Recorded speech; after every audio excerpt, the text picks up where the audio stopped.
Now we have the opportunity to meet our panelists, all of whom are actively engaged in helping this community to solve the many challenges it faces.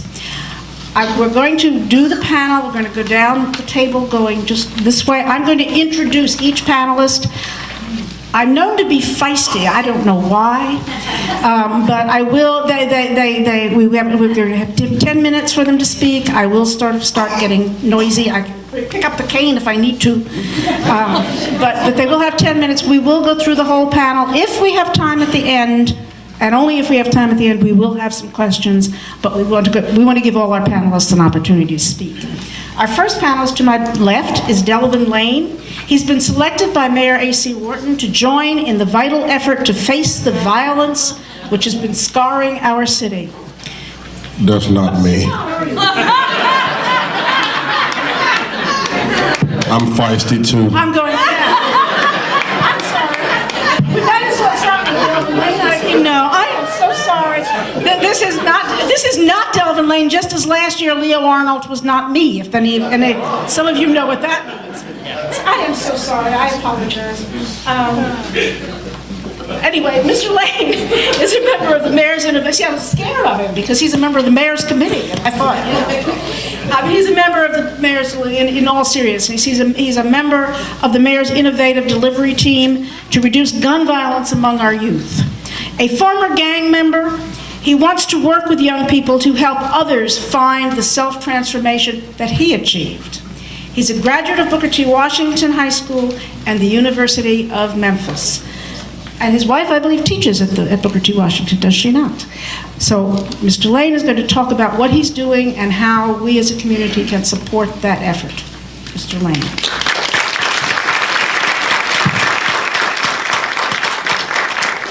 Thank you. I actually will let him take credit for being me because he looks a lot better than I do. So, well, my name is Delvin Lane. It's definitely a pleasure to be here on the behalf of the Mayor's Innovation Delivery Team and the Memphis Gun Down Plan. One of my colleagues, Lonnie Galden, is here with me, and we have a team called the 901 Block Squad. Block stands for Better Lives, Opportunities, and Communities. And what we simply do is go to the streets of Memphis, a targeted place in Frazier and also a targeted place in South Memphis, and build relationships with the guys on the streets, the high-risk youth, and these guys are anywhere from 13 to 24 years old. The cop stats in those areas tell us that 96% of gun violent crimes are happening with guys aged 13 to 24 that's African American.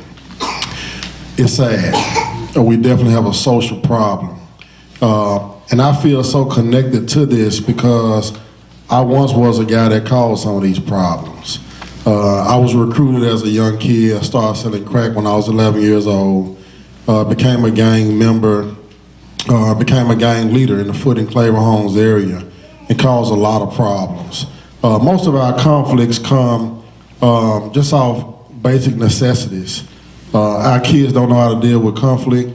They argue, and what is over a woman or over a pair of shoes, and it escalates to Facebook, and it leads to a fight, and then it leads to guns. With Tennessee being an open carry state, what that means is you can have permits to tote weapons. Guns are very accessible to our citizens. So with law-abiding citizens like yourselves, go to the courthouse where you can't take your gun in, somebody might break in your car and steal it. And so now you have kids running around the city with a cell phone in one pocket and a pistol in the other pocket. And then when a conflict arises between two of them, we end up having a shooting. And so as we speak, we have wars going on in our streets right now. And so me and my team has taken on a task, and the news kind of cornered me last night and said, we had 10 shootings in 4 days. We hired you guys to stop the shootings. Why are people getting shot? So I was like, wow. And so I just told her, give me a cape and a superhero title and we can go and change the world. But in all seriousness, we need audiences like this. We need the churches. We need the schools. We need Bridges and all the organizations around the city to continue to speak peace into our kids. Memphis should be the hub of peace. We lost Dr. King right here on our streets because he fought for peace. Or the sanitation workers fought for peace. The churches fought for peace. And so this city is known for solving that problem, whether it be racial, whether it be black on black crime, whether it be drugs, whatever it is, we have to come up with a resolution to have safe places or safe zones so these young babies and kids can grow up and play in the park without getting hit by a straight bullet. We're working a case with a 15-year-old boy was killed back in 2009, shot multiple times in his chest area, fell on the ground, and was crawling to get away from his killer. And they pumped a slug in the back and finished him off. The kid was 15 that died, the kid that was 17 that shot him. It's something wrong with this picture. And so as we continue to try to develop ways and strategies to bring these kids to a place where they can grow up and be kids and not have to worry about being shot and killed, we as adults have to come together first. This city has a lot of organizations, a lot of resources, but everybody's doing it individually. If we come together and share this task, we can change our city. We've all heard the slogan, it takes the whole village. Well, at what point will we, the village, start believing in that and take a stand for peace and the life of our kids? Thank you.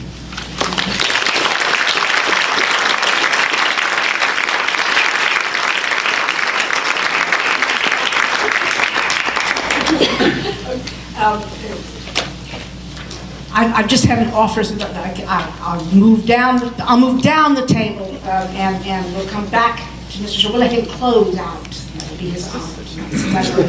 Okay. Kyle Kordsmeier, who's at the other end of the table, is the organizing director for Workers Interfaith Network. He approaches the issues of the city with equal commitment and imagination, but from a different vantage point. He's been a long-term community organizer in Memphis. He's worked on issues of diversity and labor rights and hopes to engage a wide variety of constituencies and agencies to build a more just and welcoming community. Mr. Kordsmeier.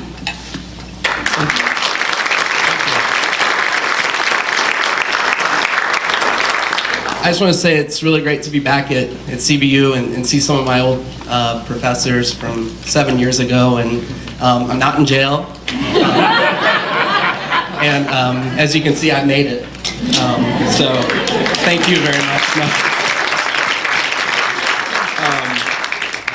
I caused a few problems or debates around here, I think, when I was here. So it's really good to be back and welcomed so well by all of you.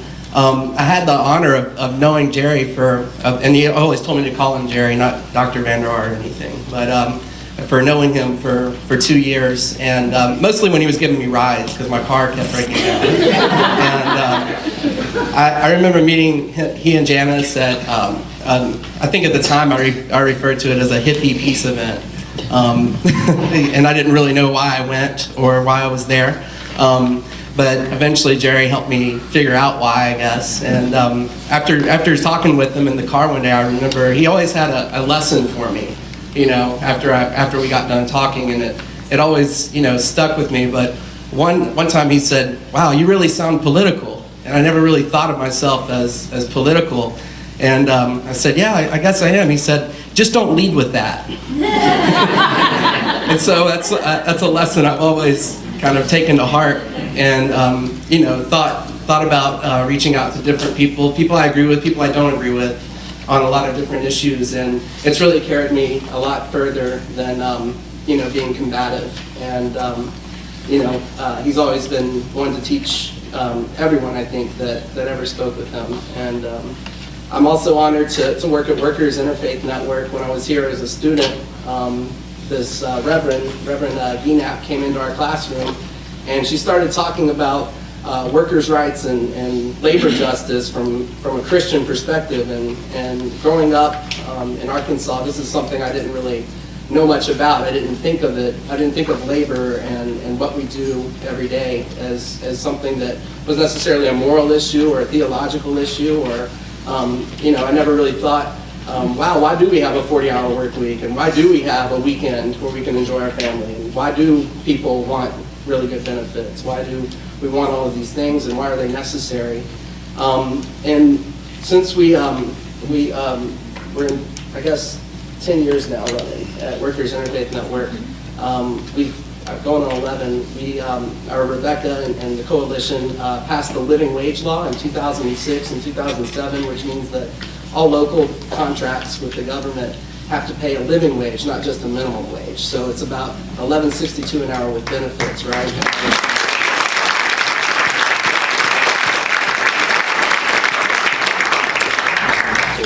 Okay. Can you hear me now? Oh, wow. I'm sorry. I could hear me. So since then, we started the Workers Center, and every Thursday night at 6 o'clock, we have a workers' rights meeting for anyone that has experienced the labor abuse that week at work. And a lot of times, the majority of the time, we have people that experience wage theft, where they're not being paid all the wages they're supposed to be. It could be overtime hours. A lot of you college kids like me work in restaurants or worked in restaurants, and you don't get those tips sometimes. Sometimes when you pay on the credit card, a lot of those tips actually don't make it to the worker. Or sometimes when you're tipping in the jar even, and trying to help the person at the front out, they don't get those tips. And then at the end of the night, a lot of times, they'll ask a waiter to pay off some of those tips to the back because they're not paying them right and taking more out of your pocket to try and pay their workers just to get by. We have a lot of discrimination and issues that we need to address as a community, and especially in restaurants. We have a lot of people that, the front of the house is one race and the back of the house is another race. We have a day labor corner here. How many of you knew about that in Memphis? Where day laborers meet every morning just hoping to find work, right? So people will come up to them and bid as low as they can, right? And they'll bid against each other sometimes to just get a couple of dollars for the day. They may work for a week with the promise of getting paid those wages, and at the end of the week they don't get them. But we work with the Day Labor Corner. We go out there every week, and we try and pass out flyers and let people know about their rights.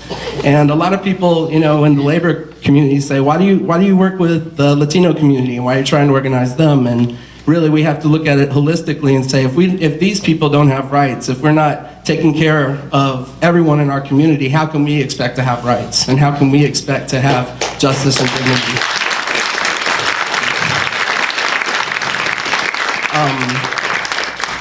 So a lot of our work isn't political, but this year we tried to pass a wage theft ordinance locally to go after some of these employers, these chronic and habitual abusers of laborers in our city.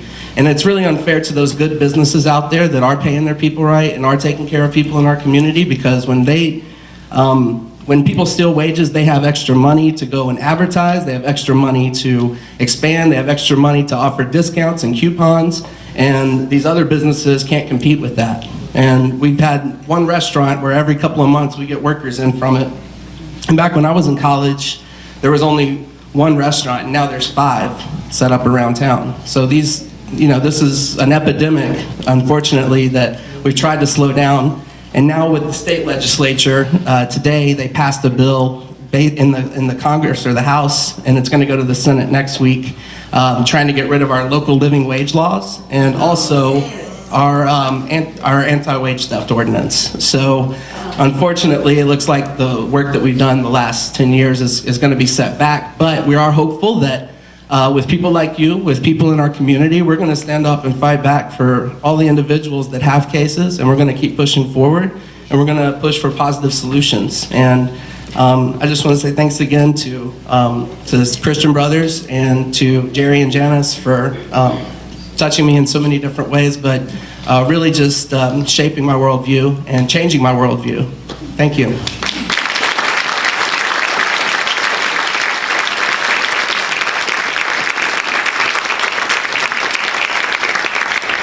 We promised you a great panel, and we've got 2 more to go that are going to be equally good. Gabriela Benitez, born in Mexico. She's lived in Memphis from the age of 6. Her family has faced the many hard challenges of the immigrant community, including the possible deportation of her father and her own undocumented status while she was a student.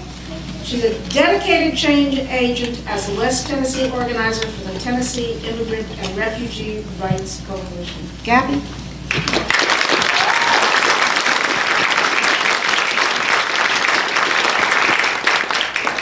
Thank you for having me. I'm really excited to be part of this panel, and I'm excited to be, looks like, a female part of this panel. So I'm blessed among several great men. But I do want to put it out there for the women and see the work that we're doing out here in the state of Tennessee as well. So I am the West Tennessee organizer for Tennessee Immigrant and Refugee Rights Coalition, and as you've heard, I have been in this country since I was 6 years old. I was raised in the Mid-South. I grew up in Memphis and later graduated from Northwest high schools, which are interesting to see. I graduated from South Haven High School. And as I was growing up,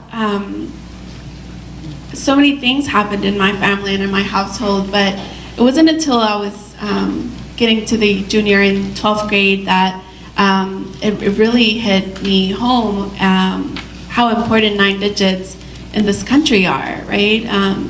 As I was applying for a couple of colleges, and a couple of classmates were really excited and asking where I was going to apply and what I was going to do, I started looking at these college applications, and there was a 9-digit blank that I had to fill out, and fortunately I sent it in blank because I didn't have those 9 digits. And then came back those letters saying that I couldn't attend that college because I lacked those 9 digits, right? So that's where I discovered, or that's where I understood, because I knew I was undocumented, but that's where it really hit me of how it's going to impact my life. Then I started getting involved with this organization, Turk, because I heard about the DREAM Act. And the DREAM Act, Development, Relief, and Education for Alien Minors Act, would be a piece of legislation that would allow undocumented students to be able to go to college and or to go to the military if that was the choice for 2 years, providing a pathway to citizenship. This piece of legislation has been around for about 11 years now and still hasn't seemed to pass on as a law.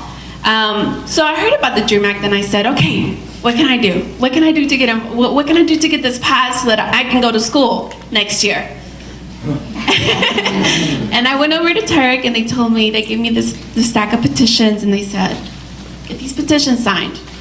First time I ever saw a petition, didn't know what it was about. I said, okay, if I get this petition signed, the DREAM Act is going to pass. So I went around in my cafeteria and my classmates and my teachers and I gave them the spill about the DREAM Act, and while I was given the spill about the DREAM Act, they knew about my status. Something that throughout, the years, something that I just never shared, particularly with my classmates or my teachers. And so it was really, to me, that was an experience, and to see their faces and their reactions to say, you're undocumented, you don't have papers, but you speak English. But I've known you since 6th grade. And that was a reality that, it was a learning experience both for me and for my classmates and my school and my professors. So I was really excited because I got this stack of petitions signed. And I called Turk and I said, I got my petition signed. Is the DREAM Act going to pass? Fortunately, that was not the situation. But I was able, through this petition drive and through sharing my story, or what we call now coming out of the shadows, coming out as undocumented, I was able to get a little Underground Railroad support system of my own, which gratefully and thanks to God, I was able to go to college. And just when I was giving up and thinking, you know, this 12th grade graduation, me walking across the stage with cap and gown is going to be the last time I am able to walk across that stage, because of that Underground Railroad was not the reality. So I was able to attend to a local community college and later on to the University of Memphis, and I've graduated. But while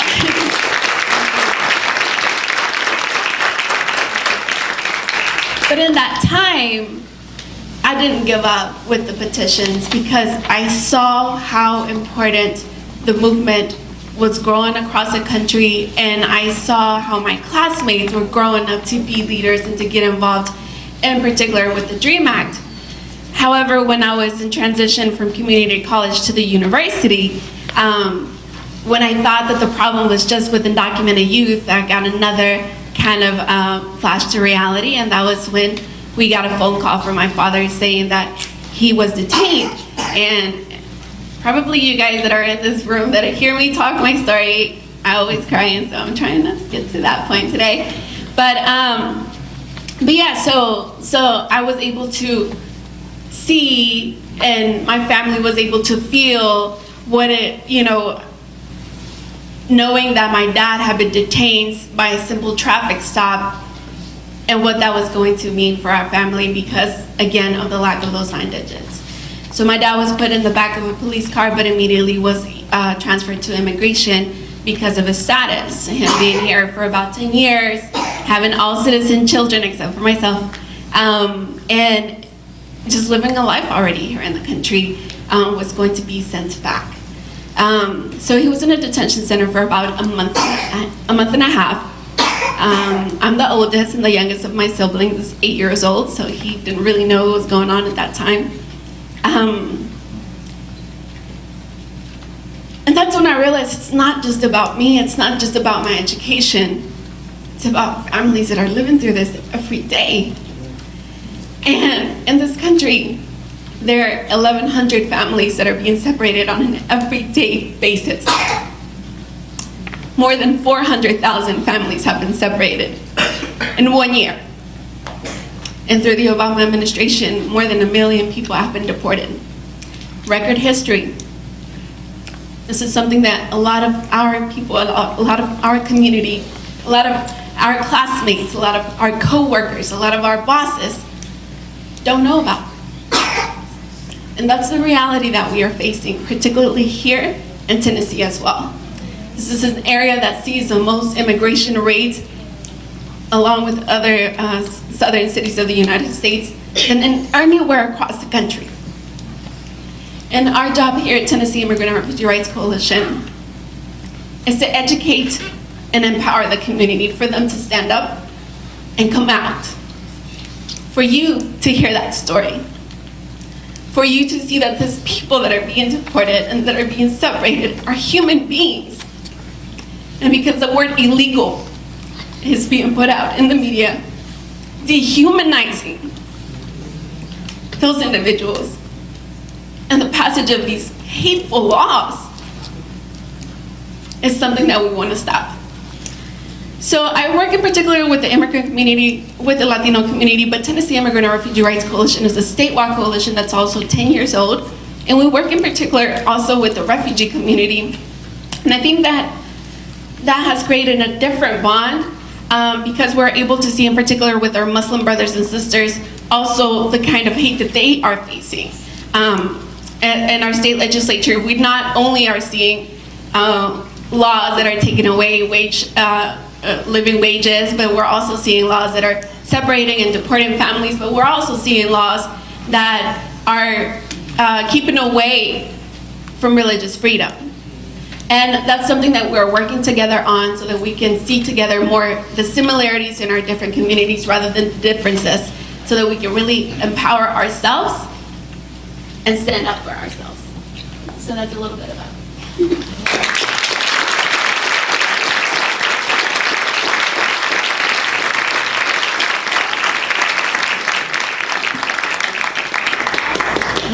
I think a lot of us wanted to pull out the tissues and to try to, and one of the goals tonight is for us all to communicate our own experiences so that we can share what's going on.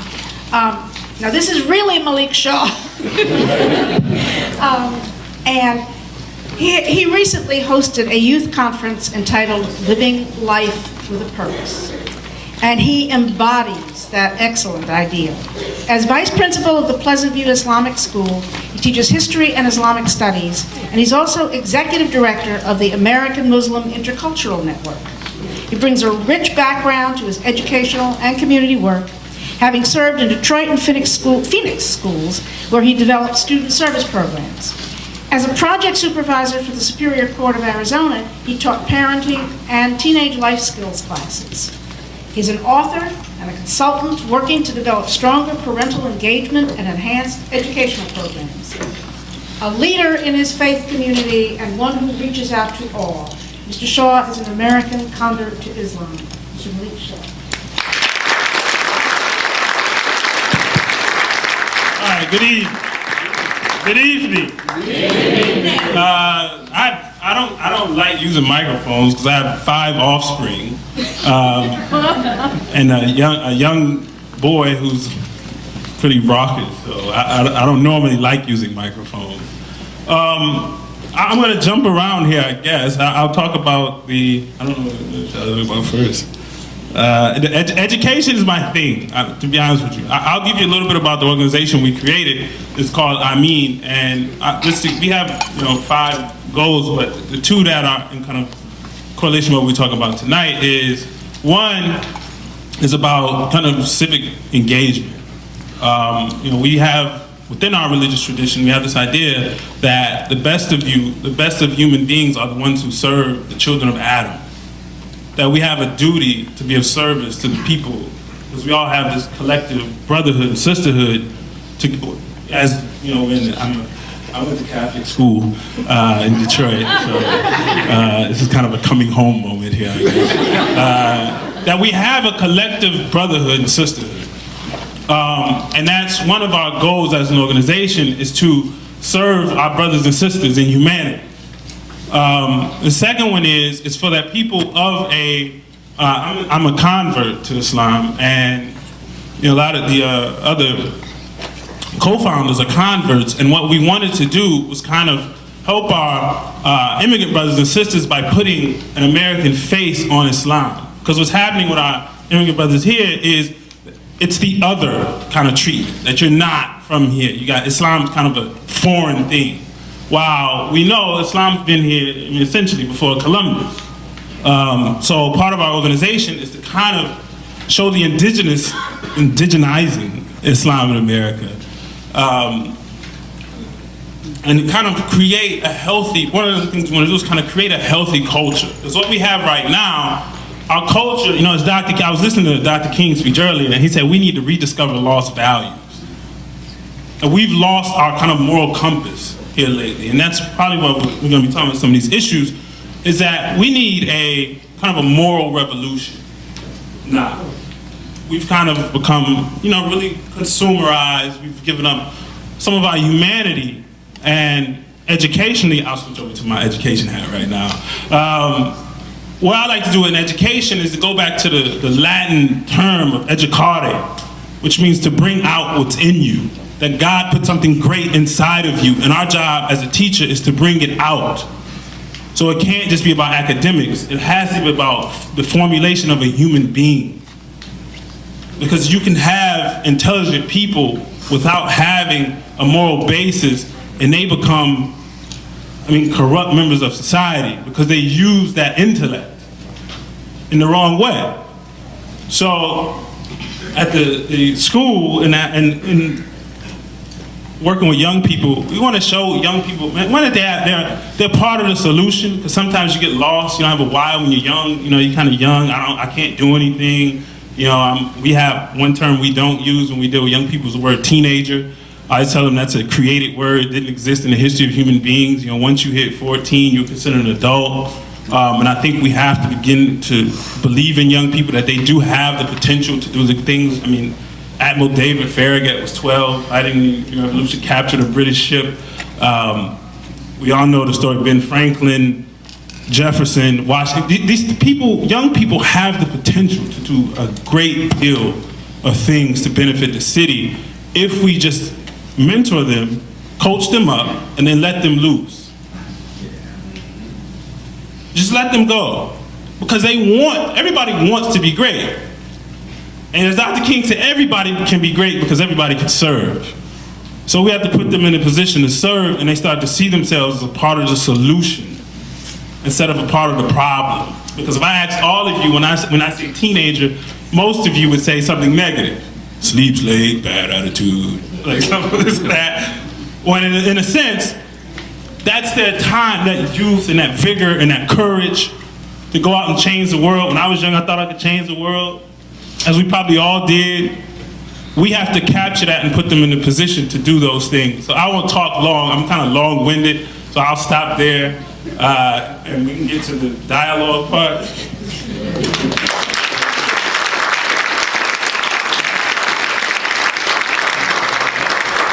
And indeed, we do have some opportunity for rich dialogue. As we can see, we have different perspectives, but we have kind of shared goal of openness, communication, and trying together to face the problems that we all share.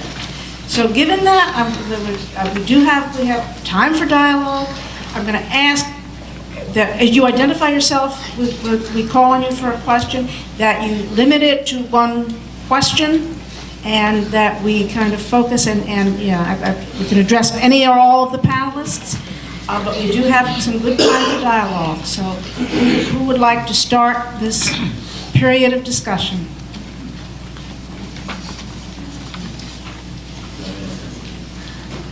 Hi. Okay, please. My name is Maureen O'Brien. I'm a professor here at CVU. And I have a question actually for Gabriela. And I wonder if you can just tell us, perhaps briefly, why the term illegal for illegal immigration is actually incorrect. Did you all hear that? No. The question for Gabriela was why the term illegal has been attached to the... Why is it incorrect? Why is it incorrect? Illegal. Why is it, the term? Yes, so definitely there's a campaign that's national. I'm sorry, I didn't want to knock this table down. So there's a campaign that's national that's called Drop the I Word, and this Drop the I Word campaign is out because of the fact that the national media has used the word illegal so much, right? So what we've seen in statistics is that the more often that this word is being used, the more of a hateful environment this word has created. Why? Because there's no such thing as a human being who is illegal, right? An act can be illegal, but not the human being.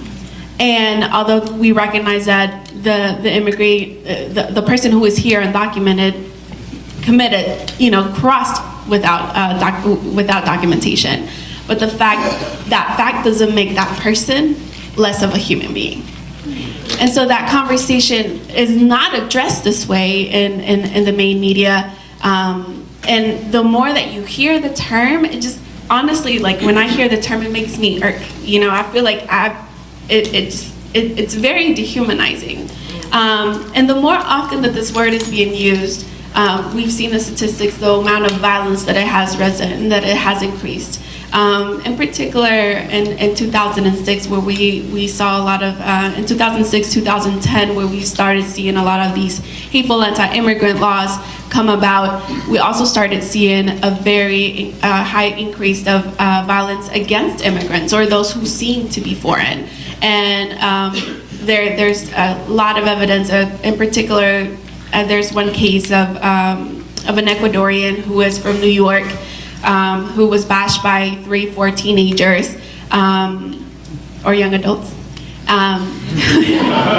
who, when bashing him, were calling him, "You Mexican, you illegal, go home, da da da da da." So that's because of what is being spinning off in the media, and not only that, but also our own politicians, right? So that's definitely a word that we want to get rid of. And so if that's the term that you've been using, we ask you that to drop the I word, right? And the term would be undocumented immigrant, but just having that consciousness, and thank you for asking the question of why.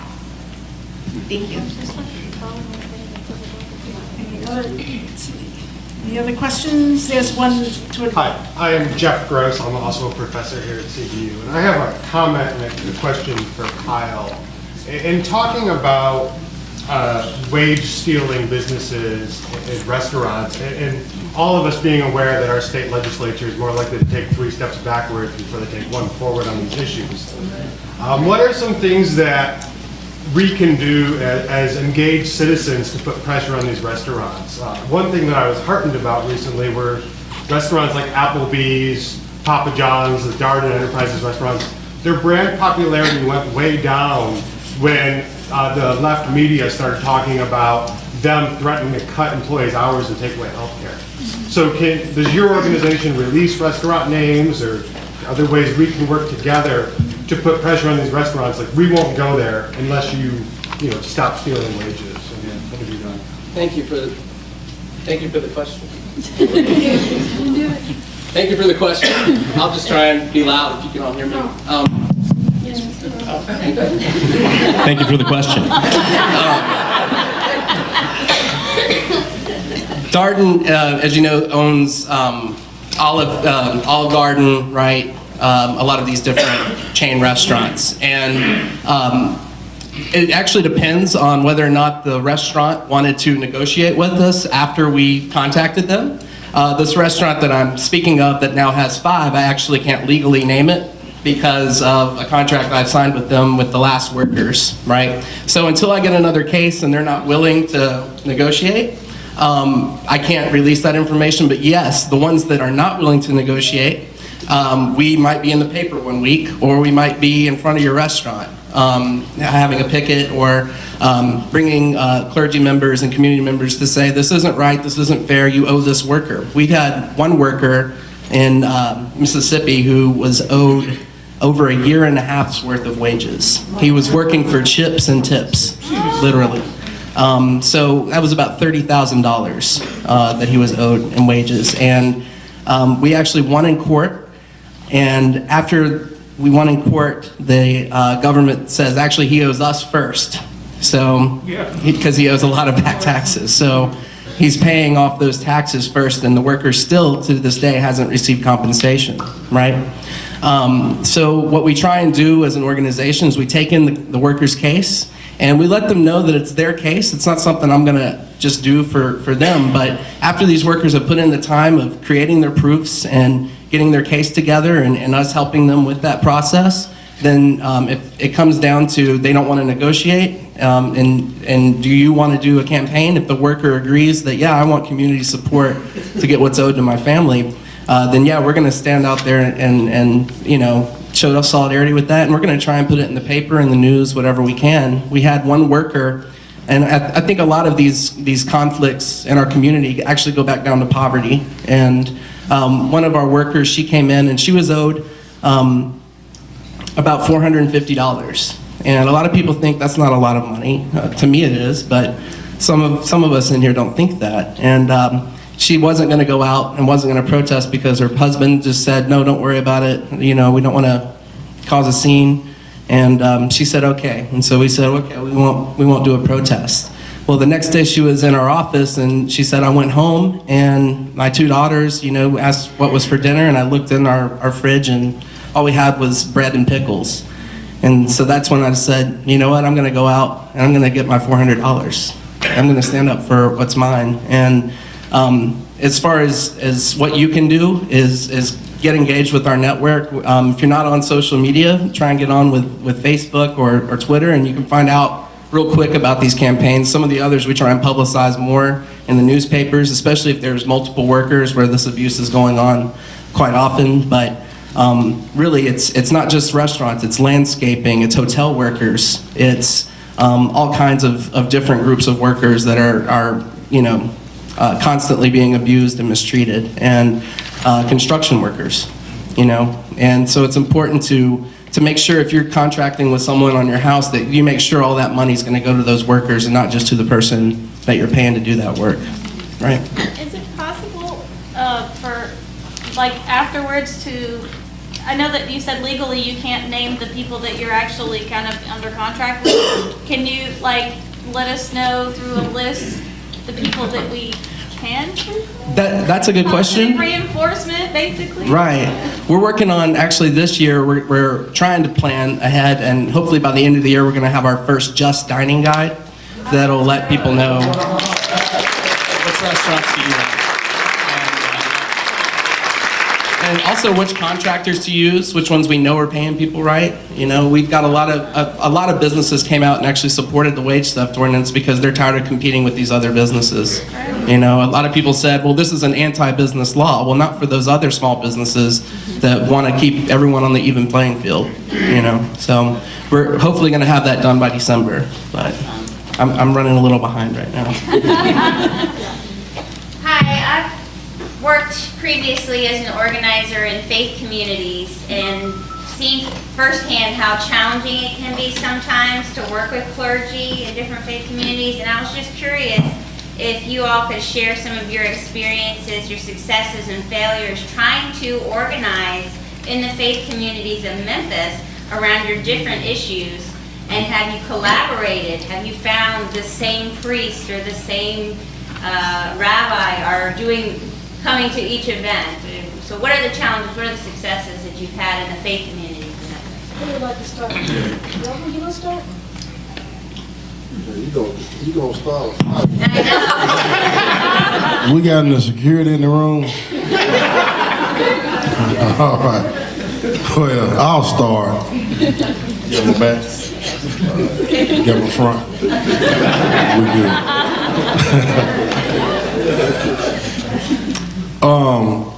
You know, working with faith-based is both a curse and a blessing. The curse is that when you throw out the invitation, they will come, for the most part. The blessing is they will come. What I mean by that is, a lot of times when you, especially dealing with the kids in the culture that I deal with, being pretty much violent youth, they don't understand them. And I can speak for the African American church especially, because we have like 13 on one block in the inner city. They want to fix them up like little dolls and then bring them in to church them. Well, these kids, 12, 13, 14 years old, seen more than I've seen. It's going to take a different kind of strategy, not only to get them to come, but in order to keep them. And so prayer is the number one thing that we have to self-evaluate ourselves first to make sure that our house is in order before we can go pointing the finger and casting judgment and trying to assist somebody else in getting their life in line. And so we have a lot of churches in Memphis, and I don't have to tell y'all that, y'all already know. But to collaborate, it's been difficult with me, but you have to do it. Now, one thing I hadn't been able to do, and I'm starting now, is to build a relationship with the Muslim family. We have a couple guys that's on the police department that's been coming in and tutoring and having round tables with the kids. And it's been awesome and excellent. So we're trying to build that out, and we would challenge each and every one of you all to get with us so we can plug you into the life of these kids. Just simply show them what you've done in order to become the age you are now without being shot and killed. We just want to give hope to the hopeless.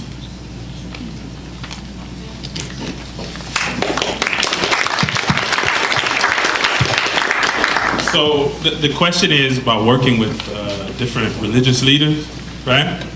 I'll tell you, I'm not brownie pointing here.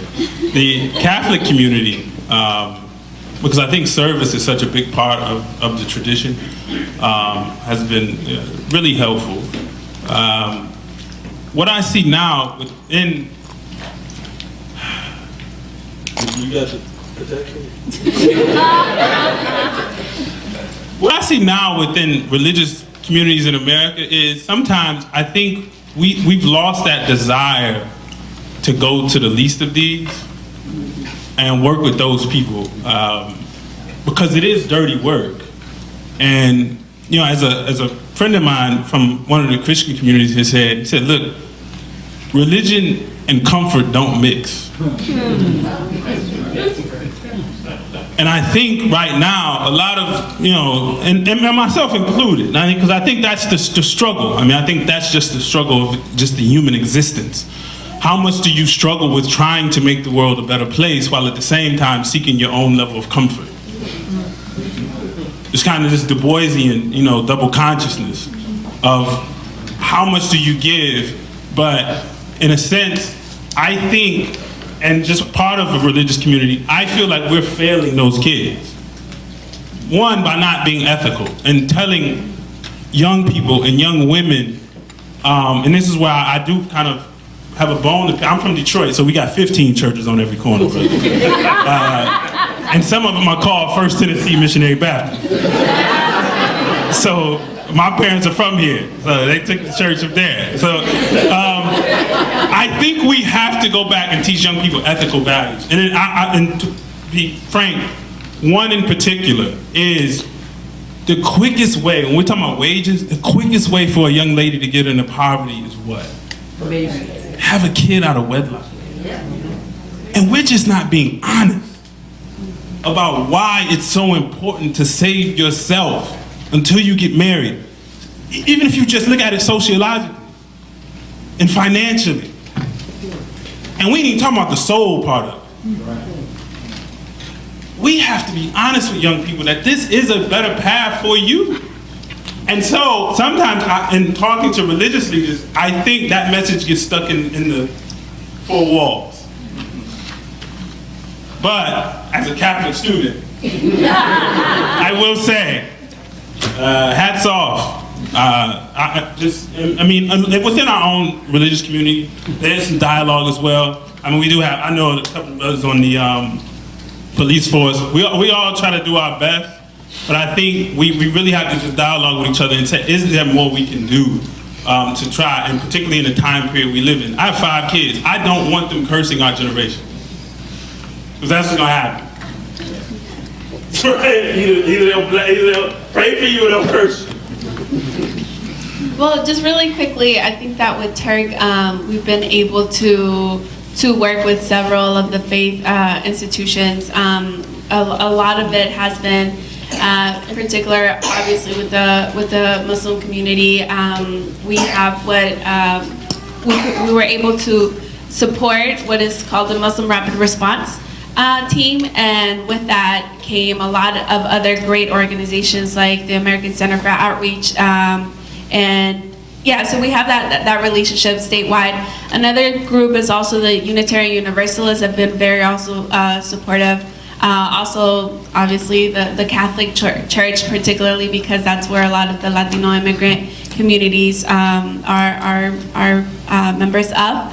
And then the Presbyterian Church has also been very helpful. So what we've been able to and the Methodist Church as well. So we've been able to really work with a lot of different churches. But I think part of it has been with really trying to put out on the table what it is that we need and what it is that they can support us with, and then, you know, if it's because there's also a lot of different issues that maybe that's something that they don't feel very comfortable supporting. So if maybe just housing is something that they can help, or maybe donations is something that they can help, or maybe just putting the word out there in communication and allowing us to speak with the members is different ways that we can contribute. So I would say that we've been very lucky to be a part of a lot of different faith institutions. I'll try and be brief as well.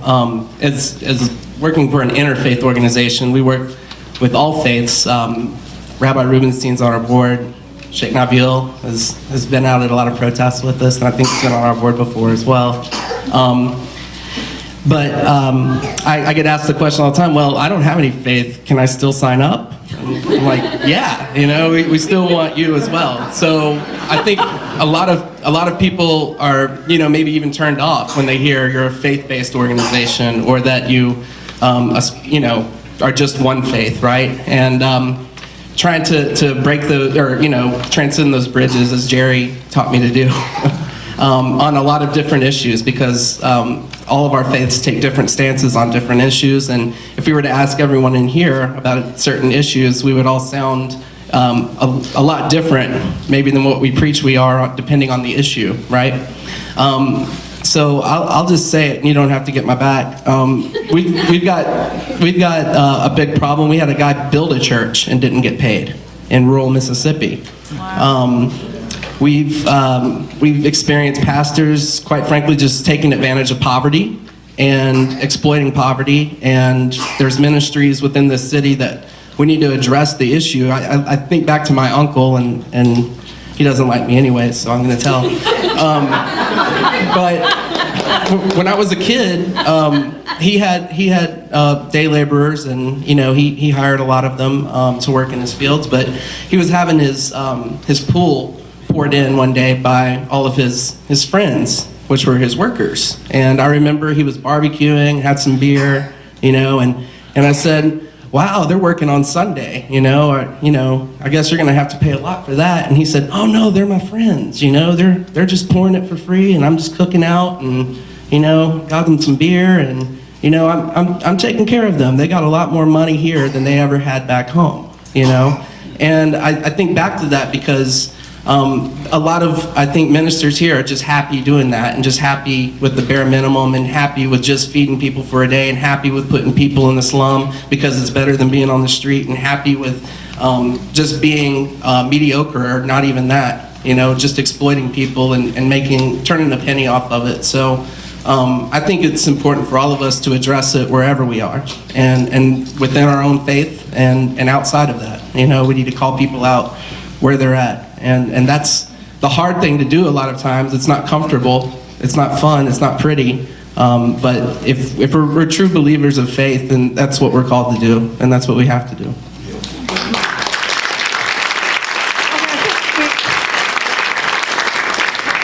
We have some really forthright panelists. I think we have time for one more question, and I see the young. My name is Sean.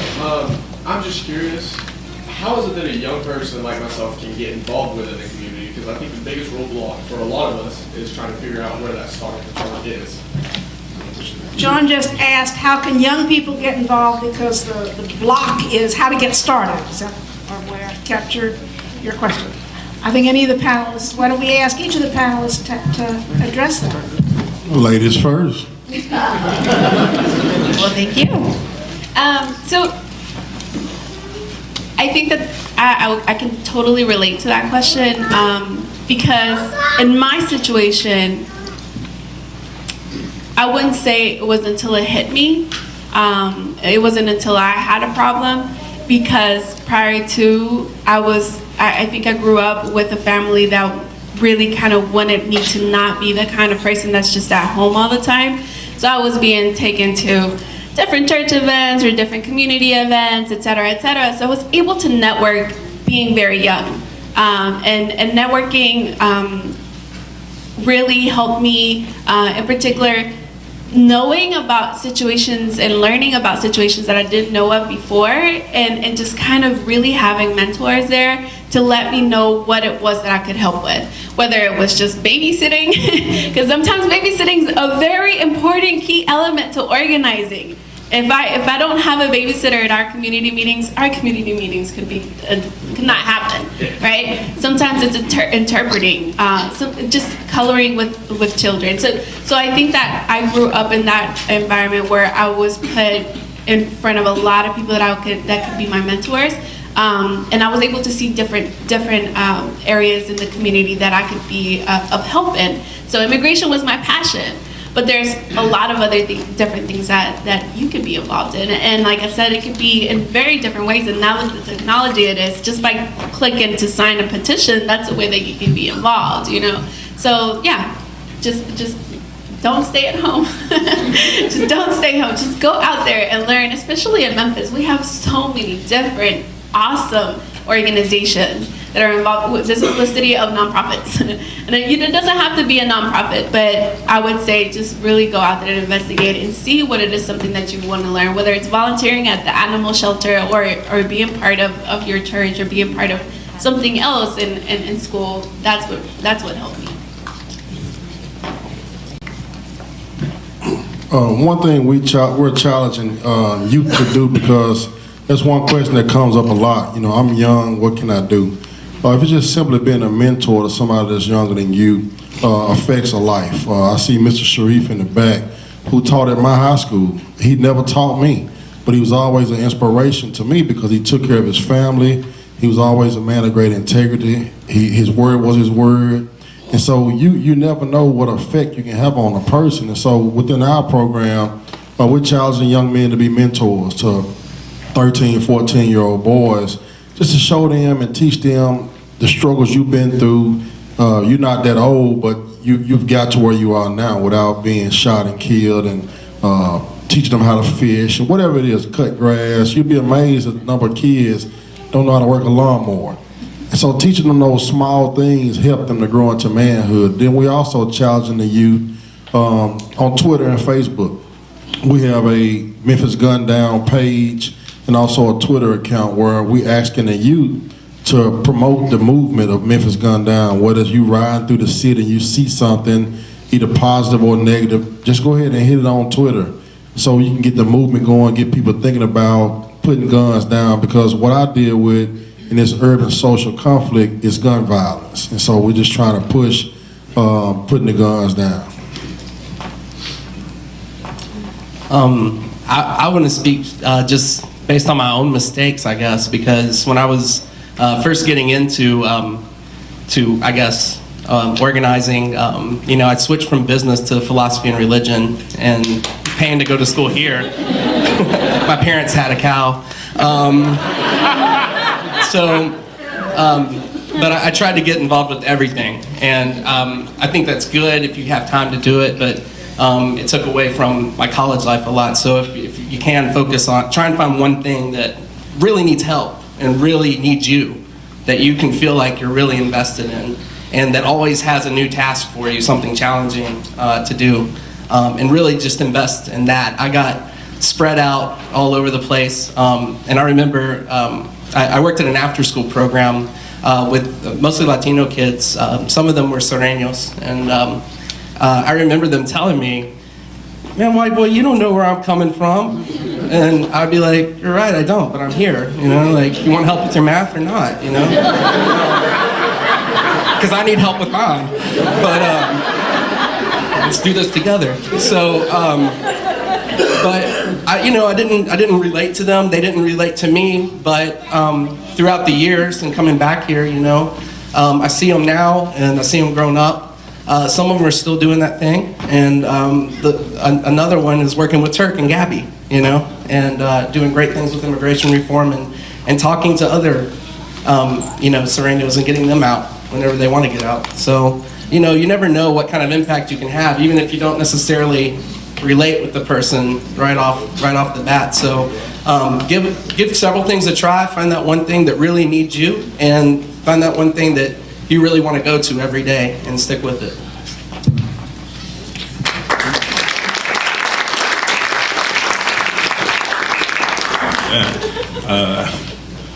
How old are you? You don't mind me asking? 19. Oh, 19. Yeah. Just around the corner. I'll say this. You're in college now, I'm assuming.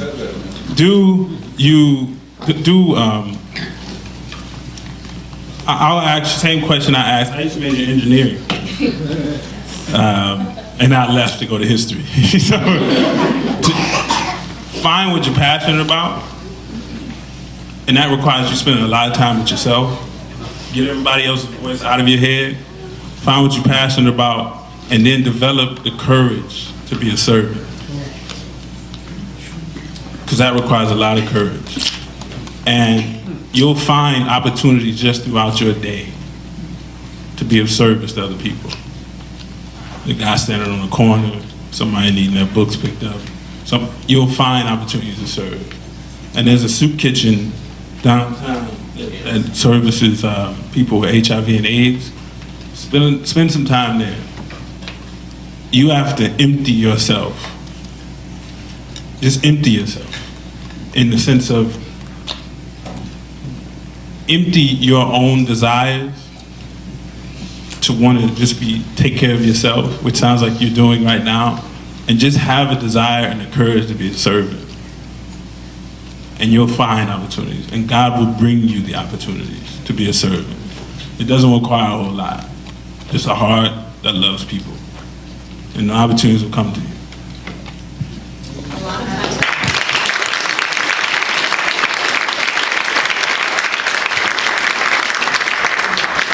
Sean, you asked an excellent closing question, and you're almost channeling the voice of Jerry Vanderhaar, who probably would have asked the same question, not just of the young people. I'm 73, and I'm still asking the same question. And I think that's what we ask all of you to go home talking about and thinking about, is how can we now, having heard these eloquent voices, but they're more than eloquent.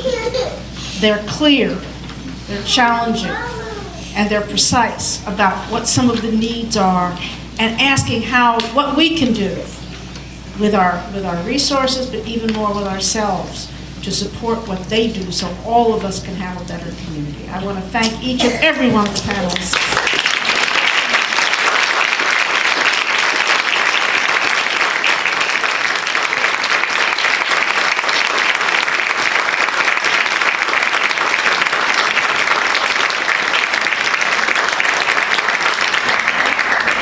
I want to make a few quick acknowledgments. This event would never be possible without the commitment, dedication, hard work, sometimes cajoling efforts of our chair, Janice Vanderhaar. Janice.